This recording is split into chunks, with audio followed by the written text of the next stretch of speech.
चुनाव प्रचार से शुरू हुई बीजेपी और आम आदमी पार्टी की जंग हर दिन नए स्तर पर पहुंचती जा रही है। पहले चुनावी मुद्दे दोनों के बीच लड़ाई की वजह थे, फिर वोटिंग के दौरान हुए हंगामे को लेकर दोनों दलों में सियासी तलवारें खिंच गईं। लेकिन अब इस लड़ाई में एक और नया एकदम दिलचस्प मोड़ आया है। सबसे पहले आम आदमी पार्टी के संजय सिंह का ये दावा सुनिए। इन्होंने 7 हमारे विधायकों को 15-15 करोड़ रुपए के ऑफर दिए हैं, उनसे संपर्क किया है।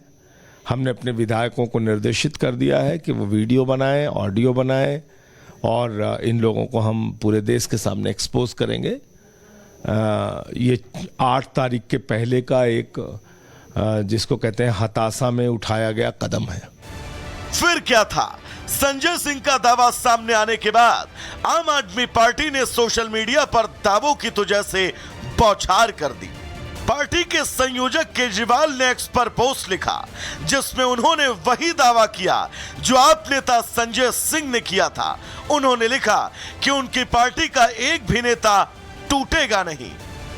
इसके कुछ देर बाद आम आदमी पार्टी की कालका जी से प्रत्याशी और दिल्ली के सीएम आतिशी ने भी सोशल मीडिया पर एक ऐसा ही पोस्ट किया। आम आदमी पार्टी के सुल्तानपुर माजरा से प्रत्याशी मुकेश अहलावत तो अपनी पार्टी के सीनियर नेताओं से भी आगे निकल गए। उन्होंने तो अपने सोशल मीडिया पोस्ट में एक नंबर का स्क्रीनशॉट शेयर किया और दावा किया कि 15 करोड़ का ऑफर उसी नंबर से आया था। आम आदमी पार्टी के इन आरोपों पर बीजेपी ने पलटवार करने में देर न की। बीजेपी ने आम आदमी पार्टी को चैलेंज दिया कि वो सबूतों के दम पर बात करे। संजय सिंह जी, आप आरोप लगा रहे हैं कि आपके किन्हीं 7 विधायकों को भाजपा के लोगों ने अप्रोच किया है, ये कहकर कि आप पासा पलट लीजिए, उनको 15 करोड़ रुपए उनको ऑफर किए हैं। कृपा करके निराधार आरोप लगाने की जगह कुछ तथ्य हो, कोई सबूत तो उनको पेश करिए, अन्यथा इस प्रकार के निराधार आरोप लगाना बंद करिए और ये प्रपंच रचना बंद करिए। ये आपकी हर बार की स्टोरी है। दिल्ली बीजेपी ने आम आदमी पार्टी के आरोपों पर पलटवार किया। दिल्ली बीजेपी ने अपने सोशल मीडिया हैंडल पर आम आदमी पार्टी को चुनौती दे दी और लिखा कि आरोप वापस लेकर बीजेपी से माफी मांगे या कानूनी नोटिस के लिए तैयार रहें। अब तक दिल्ली में जो एग्जिट पोल और माहौल दिख रहा है वो ये बता रहा है कि आम आदमी पार्टी के लिए चुनाव मुश्किलों भरा है। ऐसे में पार्टी का यह आरोप महज एक दावा या फिर दांव है, ये देखना होगा। Bureau report, Republic Bharat. Delhi चुनावों को लेकर के जो सर्वे सामने आ रहे हैं उसको लेकर के सवाल उठ रहा है कि आखिरकार किसको नंबर और कौन छू मंतर। भगवाधारी आ रहा है एक बार फिर जोरों से। बीजेपी का पूरा हवा है, केजरीवाल का भी अब कुछ नहीं रहा। जन के हित में काम करे। दिल्ली की जनता जो है ना उम्र बना चुकी है बीजेपी के साथ।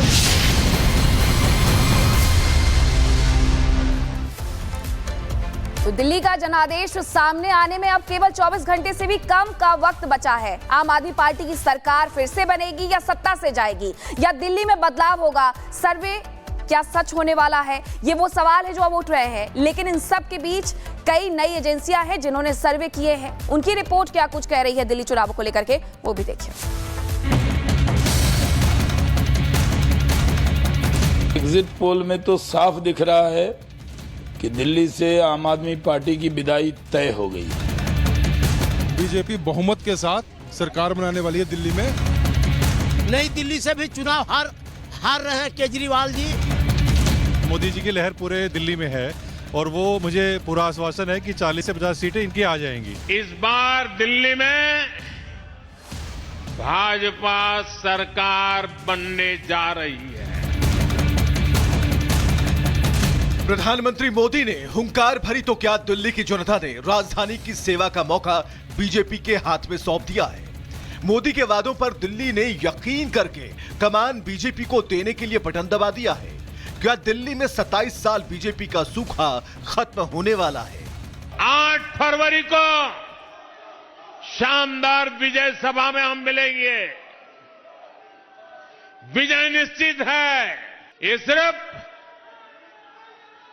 विजय होएगा नहीं, ये प्रचंड बहुमत वाला विजय होना चाहिए। क्या वाकई दिल्ली में बीजेपी की प्रचंड जीत होने जा रही है? इन सभी सवालों के जवाब जनता ने 5 फरवरी को ईवीएम में कैद कर दिया है और 8 फरवरी को साफ हो जाएगा कि दिल्ली का ताज किसके सिर सजेगा। लेकिन ज्यादातर एग्जिट पोल बीजेपी को बहुमत दे रहे हैं। राजधानी से आम आदमी पार्टी की विदाई और बीजेपी की वापसी की बात कह रहे हैं। भारतीय जनता पार्टी खुश है तो अपनी सरकार बना ले, एग्जिट पोल के ऊपर अपना एक मुख्यमंत्री भी बना ले, कुछ मंत्री भी बना ले, तो जो है असली पोलों के फैसले आ जाएंगे और फिर अरविंद केजरीवाल को ही मुख्यमंत्री बनना है। अब ये तो जनता का जो निर्देश होगा उसको तो हम सबको स्वीकार करना ही है, लेकिन कार्यकर्ताओं की मेहनत और जो मूड जनता का दिखाई दे रहा है, निस्संदेह लगता है कि दिल्ली में डबल इंजन की सरकार बनने जा रही है। अब तक 11 एग्जिट पोल में ज्यादातर बीजेपी की जीत का दावा कर चुके हैं, तो वहीं सामने आए 3 और एग्जिट पोल के आंकड़े भी बीजेपी की ही जीत का दम भर रहे हैं, जिसमें 70 सदस्यीय सदन में 48 से 49% वोट शेयर और 45 से 61 सीटें मिलने का अनुमान है। सर्वे एजेंसी एक्सिस माई इंडिया जहां आप पार्टी को 15 से 25 सीट पर तो बीजेपी को 45 से 55 और कांग्रेस को 0 से 1 सीट मिलने का अनुमान जता रही है।